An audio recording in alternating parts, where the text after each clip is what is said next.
এই দুনিয়া মিছে মায়া ধোঁকাবাজির ঘর। আপন আপন বলছো যাদের তারা সবাই পর। সব সারিয়া রাইখাই আসবে অন্ধকার কবর দুস্থ হে। কবরেতে রাখার পরে আসবে দুই ফেরেশতা। দুনিয়াতে কি করেছ করিবে জিজ্ঞাসা।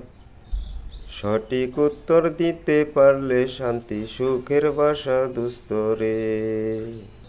উত্তর যদি সঠিক না হয় দুঃখের সীমা নাই। সাপ এসে ধ্বংস করবে হাদিসেতে পাই।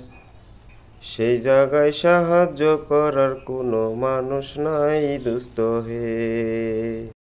আপনাদের যদি আমার এই ভয়েস কবি কথাগুলো যদি ভালো লেগে থাকে অবশ্যই আমার ভিডিওটা শেয়ার করে দিবেন। সকলেই ভালো থাকবেন, সুস্থ থাকবেন। আল্লাহ হাফেজ।